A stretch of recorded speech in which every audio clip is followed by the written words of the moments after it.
नाजरीन आदाब, आप देख रहे हैं INN चैनल। मैं हूं शेख अहमद अली। आज की खास बात में हम देखेंगे कई अहम कौमी और बैनुल अक़वामी खबरें।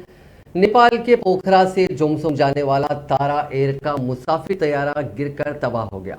त्रिभुवन बैनुल अक़वामी हवाई अड्डे के सरबराह ने बताया कि आज सुबह 10 बजे टेक ऑफ के बाद लापता होने वाले मुसाफिर तैयारे का मलबा मुस्तांग के इलाके कुवांग से मिला है। नेपाली फौज इस वाक़े की तहकीकात के लिए ज़मीनी और फ़िज़ाई रास्ते से जाए वक़ूफ़ के लिए रवाना हो गई है। जहाज़ में अमला समेत 22 अफराद सवार थे, जिनमें 4 हिंदुस्तानी मुसाफिर भी शामिल हैं। नेपाली फौज के तर्जुमान नारायण सवाल ने कहा कि मकामी लोगों की तरफ से नेपाल फौज को दी गई मालूमात के मुताबिक तारा एयर का तैयारा मुनापती हमाल के निचले हिस्से में लामचे नदी के पास गिर कर तबाह हो गया। नेपाली फौज जमीनी और फिजाई रास्ते से जाए वक़ूफ़ की तरफ बढ़ रही है। तारा एयरलाइंस के ट्विन ऑटर तैयारे ने इतवार की सुबह पोखरा से उड़ान भरी थी, लेकिन टेक ऑफ के कुछ ही देर बाद तैयारा 22 मुसाफिरों को लेकर गिर गया, जिनमें 4 हिंदुस्तानी और अमले के 3 अरकान शामिल हैं। एयरपोर्ट अथॉरिटी ने बताया कि तैयारे से रब्ता सुबह 10:07 पर मनक़ते हो गया था। दिन भर की तलाश के बाद शाम 4 बजे के करीब तैयारे का मलबा मिला। तैयारे के लापता होने के बाद तारा एयरलाइन ने कहा कि मुस्तांग से जोमसोम हवाई अड्डे के लिए उड़ान भरने के फौरन बाद लापता तैयारे को तलाश करने के लिए सर्च ऑपरेशन जारी है। मालूम हुआ है कि जहाज के 22 मुसाफिरों में अमले के 3 अरकान के अलावा 13 नेपाली, 4 हिंदुस्तानी और 2 जर्मन शहरी थे। मशहूर पंजाबी सिंगर सिद्धू मूसेवाला की दिन दहाड़े इनका कत्ल कर दिया गया। उन पर मानसा के गांव जवाहर के में AK-47 से ताबड़तोड़ फायरिंग हुई। फायरिंग में मूसेवाला की जान चली गई और उनके 2 साथी जख्मी हो गए। पंजाब में वजीर आला भगवंत मान की सरबराही वाली आम आदमी पार्टी हुकूमत ने हफ्ते को ही सिद्धू मूसेवाला की सिक्योरिटी घटाई थी। वहीं गैंगस्टर लॉरेंस बिश्नोई के साथी और कनाडा में बैठे गोल्डी बराड़ ने सिद्धू मूसेवाला के कत्ल की जिम्मेदारी ली। उन्होंने ये जानकारी अपनी सोशल मीडिया पर शेयर कर दी। सिद्धू मूसेवाला साथियों के साथ गाड़ी से जा रहे थे। उसी दौरान काले रंग की गाड़ी में सवार हमलावरों ने उन पर फायरिंग कर दी। घर से करीब 5 किलोमीटर दूर ही मूसेवाला को गोलियां मार दी गई। मूसेवाला खुद थार जीप चला रहे थे। उन पर करीब 30 से 40 फायर किए गए। फायरिंग इतनी ताबड़तोड़ हुई कि मूसेवाला अपनी सीट से हिल तक नहीं सके। DGP VK भावरा ने कहा कि मूसेवाला 4:30 बजे घर से निकले। 5:30 बजे वो खुद थार चलाकर जा रहे थे। उनके साथ 2 लोग थे। उनके पीछे एक गाड़ी थी और 2 गाड़ियां सामने से आई। उन्हें गोलियां मारी गई। अस्पताल पहुंचने तक उनकी मौत हो चुकी थी। ये मामला गैंग वॉर का है। सिद्धू मूसेवाला के मैनेजर शगन प्रीति का नाम मोहाली में हुए विक्की मिटखेड़ा के मर्डर में आया था। शगनप्रीत ऑस्ट्रेलिया में है। उसका बदला लेने के लिए लॉरेंस बिश्नोई गैंग ने यह मर्डर करवाया है। इसकी जिम्मेदारी कनाडा में बैठे गैंगस्टर ने ले ली है। DGP ने कहा कि मूसेवाला के पास पंजाब पुलिस के 4 कमांडोज हैं। एक मौके पर एक तकरीब की वजह से उनके 2 कमांडो वापस ले लिए गए थे। 2 कमांडो उनके पास से जब वो गए तो कमांडो को साथ नहीं ले गए थे। कमांडो को कहा कि उन्हें साथ आने की जरूरत नहीं है। मूसेवाला के पास प्राइवेट बुलेट प्रूफ गाड़ी थी, उसे भी मूसेवाला साथ नहीं ले गए थे। CM भगवंत मान के अहकाम पर स्पेशल इन्वेस्टिगेशन टीम बनाई जा रही है। इसके लिए रेंज के IG को इंचार्ज बनाया गया है। मौके से 3 तरह के हथियार के खौल मिले हैं। इस दौरान 30 से ज्यादा फायर किए गए थे। आलमी शोहरत याफ्ता देवबंद में जमीयत उलमा हिंद के 2 रोज़ा इजलास के दूसरे और आखिरी दिन कई अहम करारदादों को मंजूरी दी गई। जमीयत की आज की करारदाद में कहा गया कि यकसा सिविल कोड यानी यूनिफॉर्म सिविल कोड किसी कीमत पर मंजूर नहीं किया जा सका। जमीयत की करारदाद में कहा गया कि यूनिफॉर्म सिविल कोड को नाफिज करना इस्लाम में मुदाखलत के मुतरादिफ है। जमीयत ने कहा कि यकसा सिविल कोड आइन की बुनियादी रूह के खिलाफ है। यह कानून हिंदुस्तान के आइन की दफ़ा 25 में दिए गए मजहबी आज़ादी के खिलाफ है। जमीयत के कायदीन ने करारदाद मंजूर करते हुए कहा कि मरकज़ में बरसर इख्तिदार जमात के लीडर पर्सनल लॉ को ख़त्म करने की मंशा से यूनिफॉर्म सिविल कोड नाफिज करने की बात कर रहे हैं। जमीयत उलमा हिंद के सदर ने कहा कि मुल्क में मनफी सियासत के लिए मौके की तलाश की जा रही है। उन्होंने कहा कि इससे मुल्क के अमन और भाईचारे को नुकसान होगा। जमीयत के इजलास में ज्ञानवापी मस्जिद और मथुरा की शाही ईदगाह के ताल्लुक से भी करारदाद मंजूर की गई। करारदाद में कहा गया कि जमीयत उलमा हिंद इख्तिदार में बैठे लोगों को बता देना चाहती है कि तारीख के इख्तलाफात को बार बार जिंदा करना मुल्क में अमन और भाईचारे के लिए हरगिज जायज़ नहीं। खुद सुप्रीम कोर्ट ने बाबरी मस्जिद फैसले में इबादतगाह कानून 1991 की दफ़ा 42 को आइन के बुनियादी ढांचे की असल रूह करार दिया, लिहाजा गड़े मुर्दे उखाड़ने से इज्तनाब करना चाहिए। जमीयत ने कहा कि मुस्लिम पर्सनल लॉ मसलन शादी, तलाक, खुला, विरासत वगैरह के उसूल किसी समाजी ग्रुप या फर्द के बनाए हुए नहीं हैं, बल्कि ये हमारे मजहबी अहकामात का हिस्सा हैं जो कुरान पाक और अहादीस से लिए गए हैं। उनमें किसी तरह की तब्दीली या किसी को उन पर अमल करने से रोकना इस्लाम में वाज़ेह मुदाखलत और हिंदुस्तान की आइन की दफ़ा 25 में दी गई गारंटी के खिलाफ है। जमीयत के कायदीन ने कहा कि अगर कोई हुकूमत यूनिफॉर्म सिविल कोड के निफाज की गलती करती है तो मुसलमान और दीगर कई तबकात इस संगीन नाइंसाफ़ी को कबूल नहीं करेंगे और आईनी हुदूद में रहकर उसके खिलाफ हर मुमकिन कदम उठाने पर मजबूर होंगे। करारदाद में मुसलमानों को भी ताकीद की गई कि इस मौके पर जमीयत उलमा हिंद तमाम मुसलमानों पर यह वाज़ेह करना ज़रूरी समझती है कि शरीयत में मुदाखलत उसी वक्त होती है जब मुसलमान खुद शरीयत पर अमल नहीं करते। अगर मुसलमान शरीयत के अहकामात को अपनी ज़िंदगियों में लाने की कोशिश करेंगे, उस पर अमल करेंगे, तो कोई कानून उन्हें शरीयत पर अमल करने से नहीं रोक पाएगा। इसलिए तमाम मुसलमानों को चाहिए कि वो इस्लामी शरीयत पर कायम रहें, किसी भी सूरत में मायूस ना हो।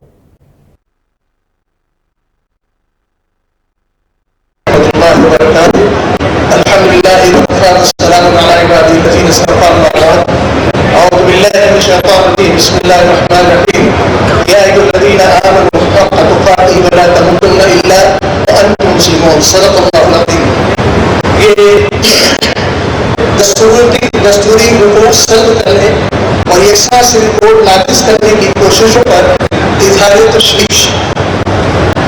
मुस्लिम पर्सनल लॉ जो उमूर शामिल हैं, मसलन शादी, तलाक, खुला, विरासत वगैरह, वो किसी सोसाइटी, शख्सी या गिरोह के बनाए हुए नहीं है, न वो तहजीब और रस्म रिवाज के मामला, बल्कि वो भी नमाज, रोज़ा, हज वगैरह की तरह मज़ीद मजहबी अहकाम का हिस्सा है और कुरान करीम और हदीस शरीफा से माखूज़ होते हैं।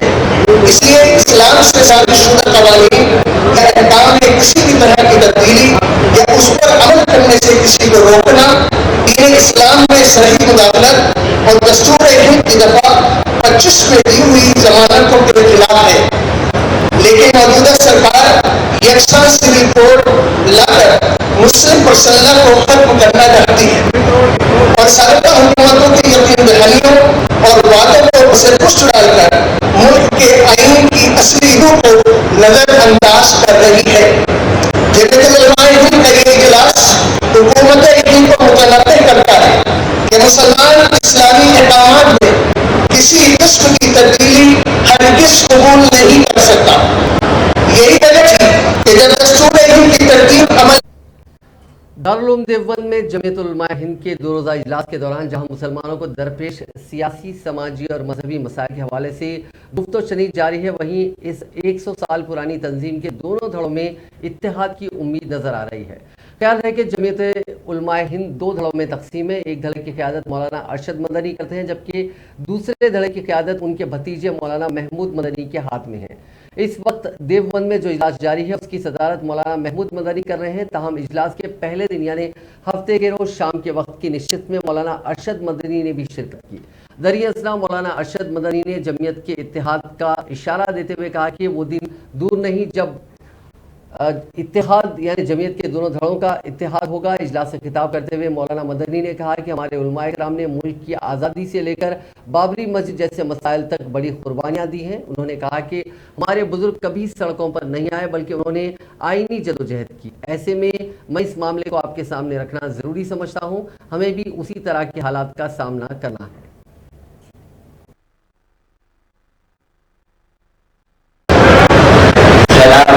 खास तौर पर मुस्लिम अक़लियत के खिलाफ इस चीज का शदीद तकाज़ा भी करते हैं कि मुसलमानों का ऐसा प्लेटफार्म जिसकी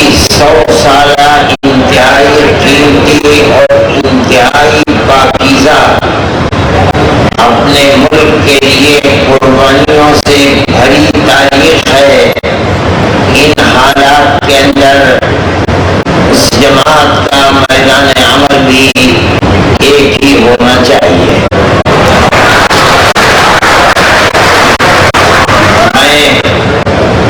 मैं समझता हूँ कि आने वाले वो दिन दूर नहीं है जब अल्लाह ताला इत्तेहाद की सूरत हाल को, जिसका मुल्क के हालात ही मुक्तदी नहीं है बल्कि आप हजरात के दिल की भी ये आवाज है। हो सकता है कि मुस्तकबिल में आने वाले करीब के दिनों में अल्लाह ताला इसके लिए ऐसी सूरत सामने ले आए जो आप सबके लिए मुझे इत्मीनान हो इंशाअल्लाह। मुल्क की मौजूदा सूरत हाल में हमारे अकाबिर रहमहुल्लाह की जिंदगी जो मुल्क के लिए कुर्बानियों भरी जिंदगी थी, उसको देखते हुए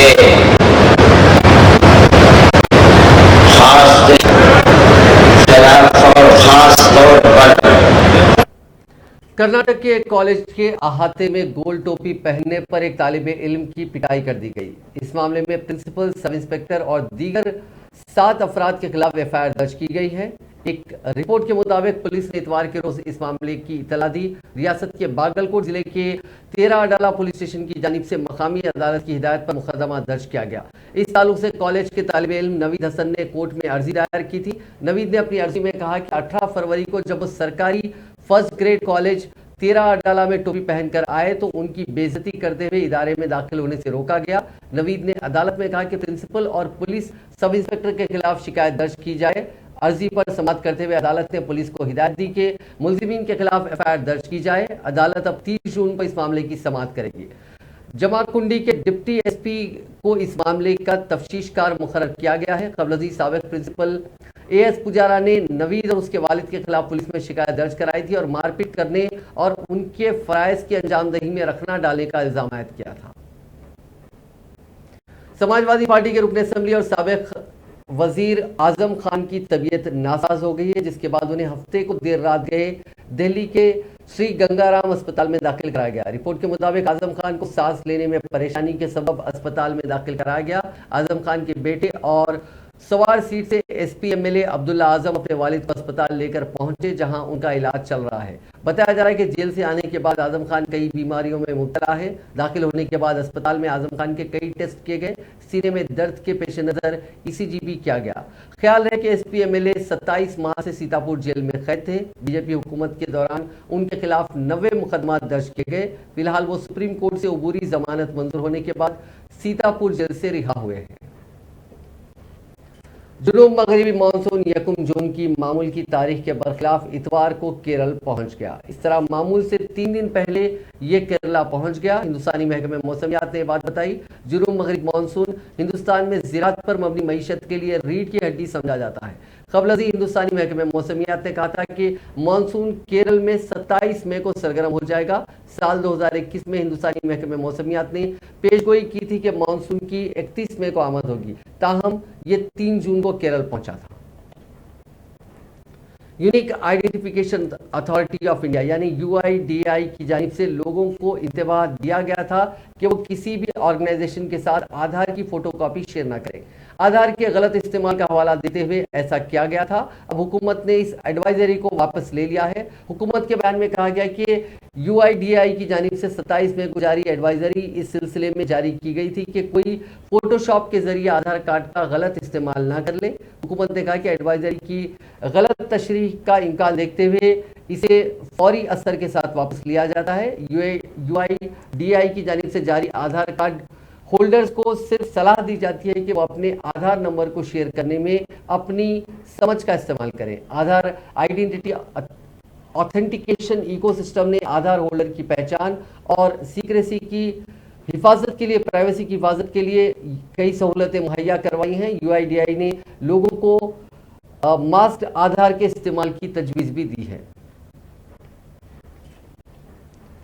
वज़ीर आज़म नरेंद्र मोदी ने कहा है कि मुल्क में स्टार्टअप्स के शोबे में एक मुनज़्ज़म निज़ाम कार तैयार किया जा रहा है और यूनिकॉर्न की तादाद 100 तक पहुंचने से ये यकीनी है कि हिंदुस्तान एक नई जगह है और ये स्टार्टअप्स की दुनिया में अपना मकसद हासिल करेगा। इतवार को अपने माहाना रेडियो प्रोग्राम मन की बात में मोदी ने कहा कि 5 मई को मुल्क में यूनिकॉर्न की तादाद 100 तक पहुंच गई है और ये कामयाबी सभी को मुतासिर करती है, हिंदुस्तान की सलाहियत में एक नया एतमाद पैदा करता है। उन्होंने कहा कि आप लोग क्रिकेट के मैदान पर टीम इंडिया के बल्लेबाज की सेंचुरी सुनकर खुश होंगे, लेकिन हिंदुस्तान ने एक और ग्राउंड में सेंचुरी बनाई है और ये बहुत खास है।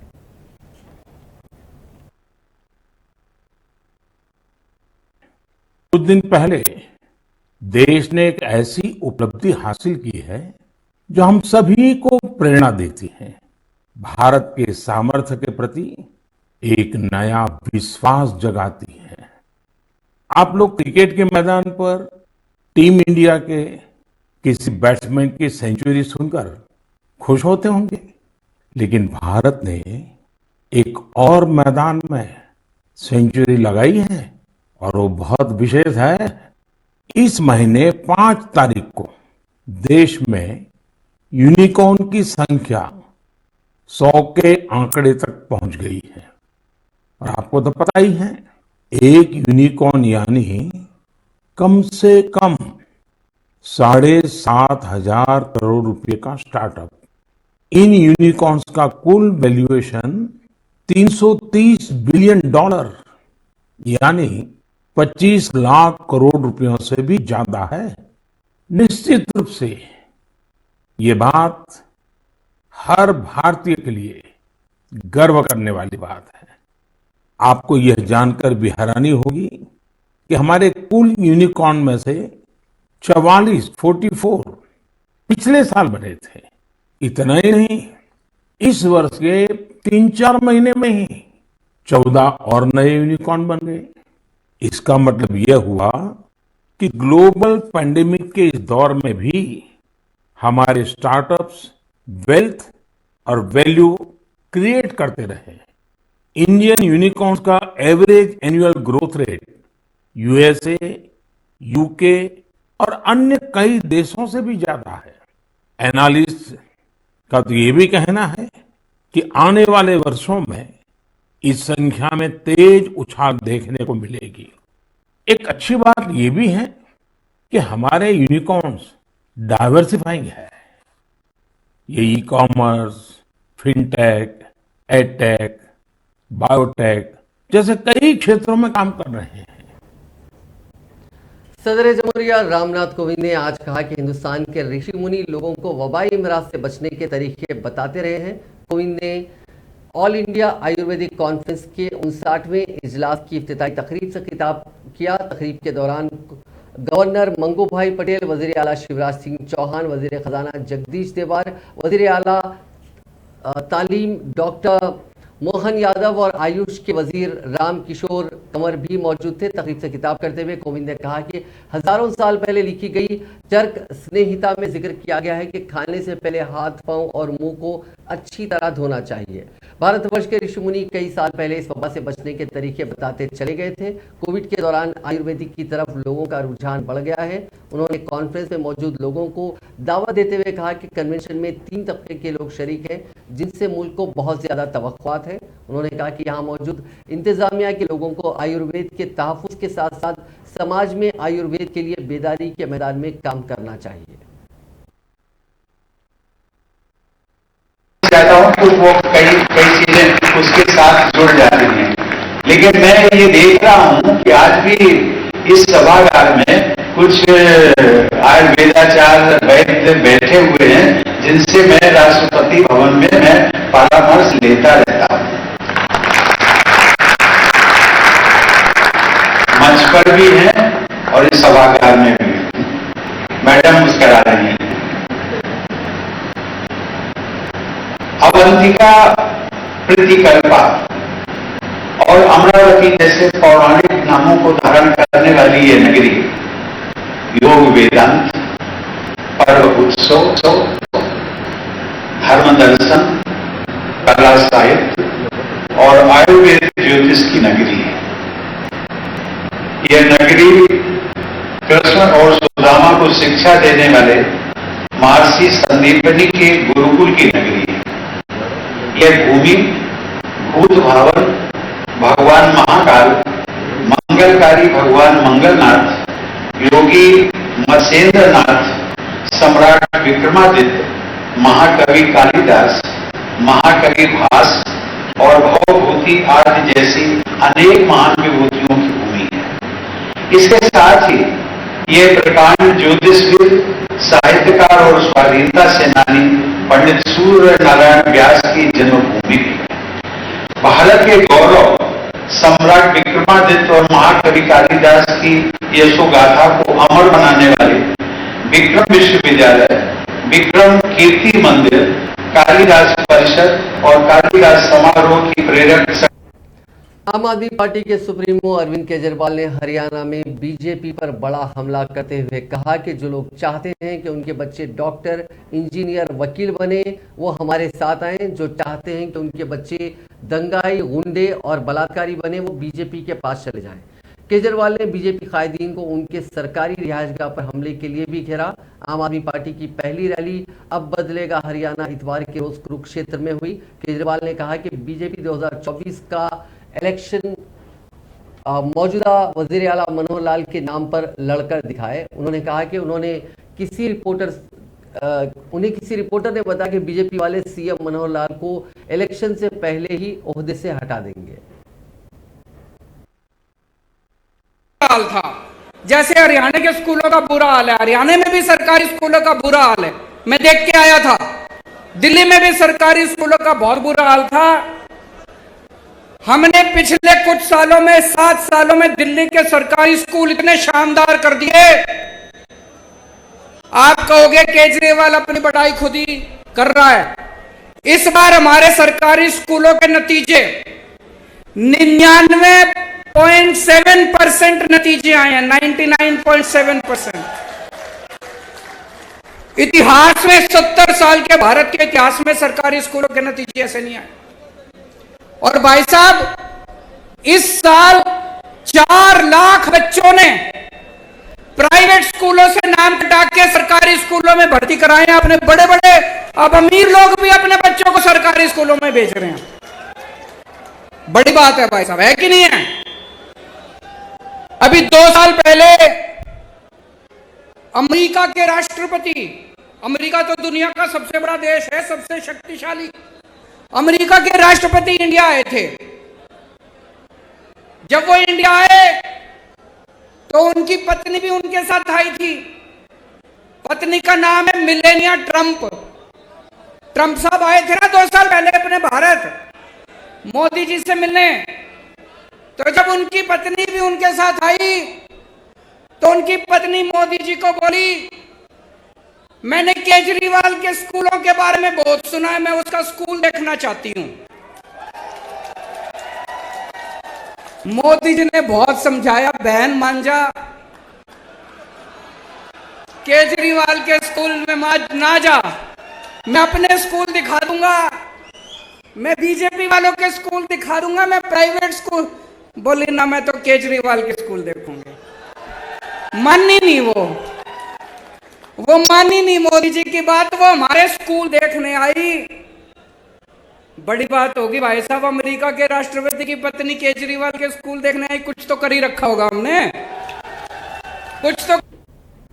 कांग्रेस ने वजीर आजम नरेंद्र मोदी के ड्रोन से केदारनाथ में तामीराती कामों पर नजर रखने से मुतालिक बयान पर तंज करते हुए कहा कि काश वजीर आजम मोदी के ड्रोन सरहद पर चीनी तजावजात, मुल्क में लगी नफरत की आग, महंगाई, गुजरात की बंदरगाह पर मंशियात की आने वाली खेप पर नजर रखते तो मुल्क में खुशहाली की नई फिजा पैदा होती।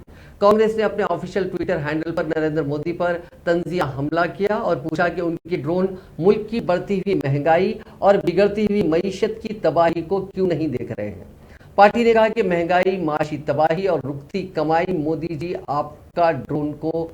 आपके ड्रोन को नजर नहीं आई। मुल्क जवाब चाहता है और इस माशी तबाही का जवाब देना ही होगा। पार्टी ने सरहद पर चीनी तजावुजात पर ड्रोन के बहाने मोदी पर भी हमला करते हुए कहा कि लोग मोदी जी से पूछ रहे हैं कि वो अरुणाचल प्रदेश के 2 गैर कानूनी चीनी गांवों में ड्रोन कब भेजेंगे। पार्टी ने कल भी शरह से मुतालिक बयान आने के बाद चीन की सरहद पर ड्रोन से निगरानी न करने पर मोदी पर हमला किया था। कांग्रेस ने मोदी से ईरान और अफगानिस्तान से गुजरात की बंदरगाहों पर मंशियात की मुसलसल खेप के बारे में भी सवाल पूछते हुए ट्वीट किया। काश मोदी जी गुजरात की बंदरगाहों पर मंशियात की सैकड़ों खेप आते देख सकते तो हमारे मुल्क के नौजवान मंशियात की लत से बच सकते थे। मुल्क जवाब चाहता है, मोदी जी आपके ड्रोन मुल्क में बढ़ती मिकदार में मंशियात आते क्यों नहीं देख सकते। मलयालम के मशहूर प्लेबैक और स्टेज सिंगर एडवा बशीर का हफ्ते की रात एक परफॉर्मेंस के दौरान डायस पर ही इंतकाल हो गया। 87 साल के बशीर उस वक्त हजारों दर्शकों के सामने साउथ के मोहम्मद रफी कहे जाने वाले के.जे. यसुदास का गीत सुना रहे थे। इस गीत के बोल थे, माना हो तुम बेहद हंसी, ऐसे बुरे हम भी नहीं। ये प्रोग्राम अलबजा शहर के एक मशहूर टाउन हॉल में मुनक्किद किया गया था। बशीर ब्लू डायमंड नामी एक ऑर्केस्ट्रा ग्रुप भी चलाते थे। उन्हें अस्पताल बाद में ले जाया गया लेकिन उन्हें बचाया नहीं जा सका। जम्मू कश्मीर पुलिस के एहलकारों ने इतवार की सुबह कठुआ के ताली हरिया चेक इलाके में एक पाकिस्तानी ड्रोन को मार गिराया और तबाहशुदा ड्रोन से 7 सटकी बम और 7 यूपीजीएल ग्रेनेड बरामद करके जब्त कर लिया। पुलिस जराये ने बताया कि एक बड़े मिलिटेंट मंसूबे को नाकाम बनाया गया। एडीजीपी जम्मू मुकेश सिंह ने बताया कि कठुआ के पुलिस स्टेशन राजबाग के तहत आने वाले इलाके ताली हरिया चेक इलाके में सिक्योरिटी फोर्सेस ने सरहद पार से एक ड्रोन को इस तरफ आते हुए देखा। उन्होंने बताया कि सलामती अमले की बरवक्त कार्रवाई के नतीजे में ड्रोन को मार गिराया गया। उन्होंने कहा कि मुस्तैद एहलकारों ने एक बड़ी दहशतगर्दाना कार्रवाई को टालते हुए एक पाकिस्तानी ड्रोन मार गिराया। उनके मुताबिक गिराए जाने वाले ड्रोन की तलाशी के दौरान 7 सटकी बम और 7 यूबीजीएल ग्रेनेड भी बरामद किए गए हैं। दरियासना एसपी कठुआ ने मीडिया से बात करते हुए बताया कि कठुआ में मुस्तैद पुलिस एहलकारों ने एक बड़ी दहशतगर्दाना कार्रवाई को टालते हुए एक पाकिस्तानी ड्रोन मारा है। जयपुर एयरपोर्ट पर 1 करोड़ 22 लाख रुपए का सोना पकड़ा गया। इसे प्रेस यानी आयरन में छुपा कर लाया गया था। सोना इतना शातिर तरीके से छुपाया गया कि उसे बाहर निकालने के लिए कस्टम्स की टीम को हथौड़े और आरी की मदद लेनी पड़ी। टीम ने आधे घंटे की कोशिश की और इस पूरी प्रोसेस का वीडियो भी बनाया। इस वीडियो में पहली बार ये दिखाया गया कि किस तरह कस्टम्स की टीम मौके पर ही स्मगल करके लाया गया सोना जब्त करती है। असिस्टेंट कमिश्नर भारत भूषण अटल ने बताया कि शारजा की फ्लाइट 767 से इतवार की सुबह प्रकाश राव नाम का एक मुसाफिर जयपुर पहुंचा था। उस पर शक होने पर उसकी जांच की गई। एक्सरे के दौरान उसके बैग में मेटल के मुश्तबा चीजें नजर आई। सवाल करने पर वो जवाब नहीं दे पाया। इसके बाद उसका बैग खोला गया। इसमें आयरन रखी हुई थी। जैसे ही उसकी टीम ने प्रेस को खोला उसमें pressure plate 2 kilo 333 gram gold की बनी हुई लगी हुई थी। इसकी बाजार में कीमत 1 करोड़ 22 लाख 41,950 रुपए बताई गई है। जमशेदपुर में मानगो इलाके में एक टायर के गोदाम में शदीद आग लग गई। आग की लपटें आसमान में ऊंची उठ रही थी। धुएं के गुबार ने आसपास के इलाके को ढक लिया था। लोगों को धुएं की वजह से सांस लेने में परेशानी हुई। ये आग अलीडी पुलिस स्टेशन के हिलियो कॉलोनी के से जुड़े एक टायर गोदाम में देर रात लगी। देखते ही देखते आग ने आसपास की दुकानों को भी अपनी लपेट में ले लिया था। यह इलाका मानगो डिमना चौक से पहाड़ी के बीच पड़ता है। मामले की जानकारी मिलने पर फायर ब्रिगेड, टाटा स्टील और टाटा मोटर्स की कई गाड़ियां मौके पर पहुंची। इतवार की दोपहर तक हालात का जायजा लेने के लिए कई आला ओहदेदार वहां पहुंचे। काफी मशक्कत के बाद इस आग पर काबू पाया गया।